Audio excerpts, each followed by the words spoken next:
उनका गुरु वर्ग उनके प्रति कैसी कैसी प्रीति स्नेह रखता, प्रामाणिक व्यक्ति, इससे पता चलता है कि उनका कितना महत्व, उनका गुरुत्व कैसे स्वतः सिद्ध है।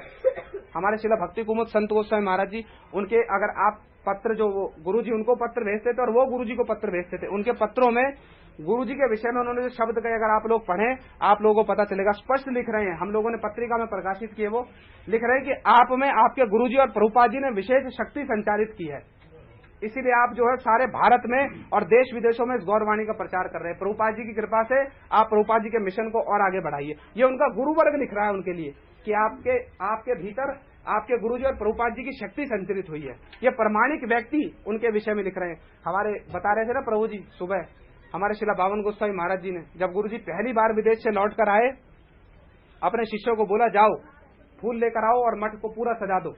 जब गुरुजी पहली बार विदेश से लौट कर आए, शाम को देखा ब्रह्मचारी लोग व्यस्त हो गए इधर उधर, किसी ने सजाया नहीं।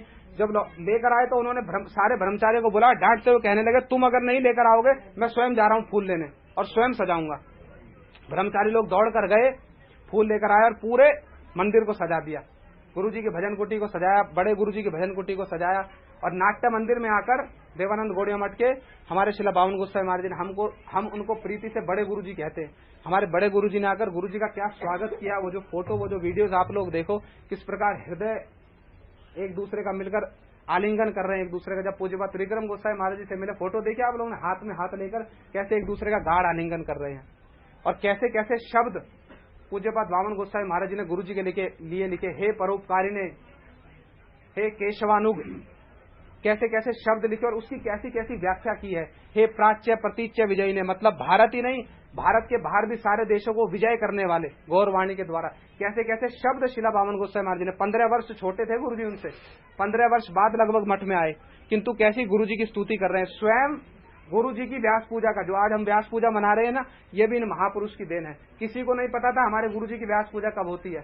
शिला बावन गोस्वामी महाराज जी ने 1970s में लगभग, जब गुरु जी की व्यास पूजा जन्मदिन किसी को नहीं पता था, स्वयं एक दिन कलकत्ता मठ में अपने आश्रित अपने ब्रह्मचारी लोगों को पैसे दिए और बोला ये सारा सामान ले आओ, मठ को सजा दो, कल उत्सव होगा। किसी को नहीं पता था क्या उत्सव है, बतला दिया क्या क्या रसोई बनेगी, क्या क्या बनेगा, सब कुछ बतला दिया। और अगले दिन सुबह सबसे पूछ रहे में तुम्हारे पास में नारायण महाराज जी का कोई चित्रपट है?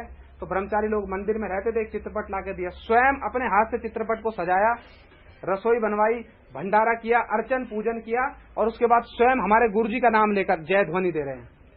उनके बड़े ज्येष्ठ गुरु भाई, कैसी उनके प्रति प्रीति, उनका भी कैसा आदर्श है तीनों का ही। गुरु जी कहते थे हम लोग 3 शरीर एक आत्मा थे, ये 3 शरीर एक आत्मा, और हम तो बड़े सौभाग्यवान हैं। हम केवल गुरु नहीं कहते, हम तो गुरु त्रय कहते हैं। हमारे गुरु, यद्यपि सारा गुरु ही अखंड तत्व है, किंतु हमारे गुरु 3 रूपों में प्रकट हुए। गुरु जी कहते थे हम लोग 3 शरीर एक आत्मा थे।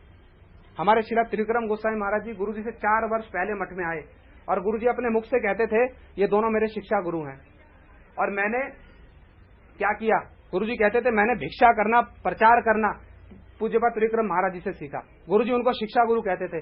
और वो गुरु जी को क्या करते थे, हमारे पहले मठों में नियम था, सुना होगा आप लोगों ने जब आरती हो जाती थी ना, मंगल आरती, तो सारे ब्रह्मचारी लोग ज्येष्ठ लोगों को जाकर प्रणाम करते थे। हमारे पूज्यपाद त्रिविक्रम गोस्वामी महाराज गुरु जी से बड़े हैं और गुरु जी उनको शिक्षा गुरु के रूप में सम्मान करते। गुरु जी की भजन कुटी के बाहर जाकर साष्टांग दंडवत प्रणाम करते।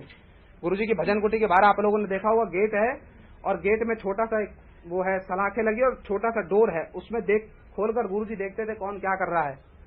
गुरु जी एक दिन खोलकर देख रहे हैं, पूज्यपाद त्रिविक्रम गोस्वामी महाराज प्रणाम कर रहे हैं। गुरु जी ने झट से दरवाजा खोला, उनके पेट में घूसा मारकर कह रहे महाराज आप मुझे नरक में भेजेंगे, आप मुझसे श्रेष्ठ हैं। और पूज्यपाद त्रिविक्रम गोस्वामी महाराज क्या क्यों प्रणाम कर रहे हैं, ये जो बता रहा हूं ना, परम निर्मत्सर, इस भागवत धर्म में निर्मत्सरता का कोई स्थान है। इन दोनों महापुरुषों का भी चरित्र और चारित्रिक वैशिष्ट्य बिल्कुल ऐसा ही है, एक से बढ़कर एक का एक गुण, एक का एक गुण, एक का एक गुण। इनका भी चारित्रिक वैशिष्ट्य ऐसा है। दूसरे में गुरुत्व देखते हैं, गुरुजी में गुरुत्व देखते हैं, उनकी सेवाओं को देखते हैं, तो बड़े होकर भी उनको साष्टांग प्रणाम करने में उनको कोई संकोच नहीं होता।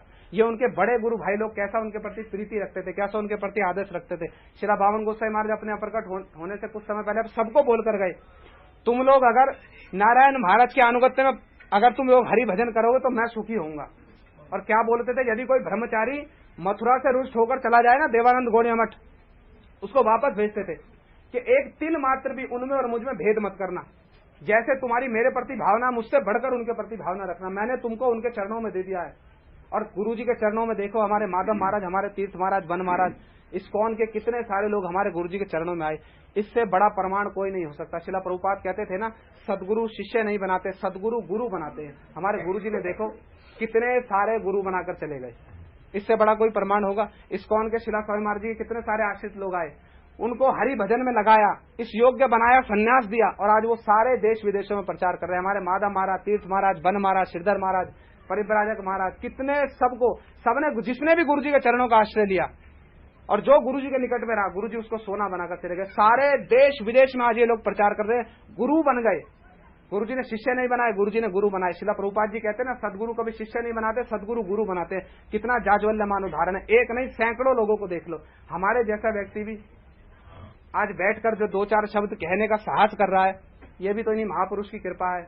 हमारे मठ में हमारी समिति है, छोटे से छोटा एक बच्चा भी जो है वो इतनी सुंदर हरि कथा बोल देता है, जो बड़े बड़े लोग दूसरे मठों के जो तत्व सिद्धांत नहीं बोल पाते। ये किसकी कृपा है? ये किसका आदर्श है? गुरु जी का। हरि कथा बोलना सिखलाते थे एक एक छोटे छोटे बच्चों को, कैसे कैसे रत्न गुरु जी ने तैयार कर दिए। सारे देश विदेशों में आज इतना प्रचार हो रहा है, उसका मूल क्या है? हमारे पूज्यवत बामन गोसाई महाराज जी को कहते थे ब्रह्मा जी, अब मैं तो बोलता ही रहूंगा, और गुरु जी को कहते थे नारायण, और श्री त्रिविक्रम गोसाई महाराज जी को कहते थे शिव, ब्रह्मा शिव महेश। वो तो दीक्षा दे देते थे और गुरु जी के निकट में भेज देते थे, और गुरु जी कहते थे महाराज आप इनको जन्म दे देते हो और मल मूत्र साफ करने के लिए मेरे पास भेज देते हो। कैसे निष्प्रहा थे, कैसा योग्य बना दे इन लोगों को। ऐसे ऐसे तत्व सिद्धांत जानते हैं लोग, आप कल्पना नहीं कर सकते। तीर्थ महाराज देखो, हमारे माधव महाराज देखो, ऐसे सुंदर सुंदर विचार हैं, कितने सुंदर सुंदर आदर्श चरित्र लोगों को जो है गुरु जी अपने सामने गुरु बनाकर चले गए।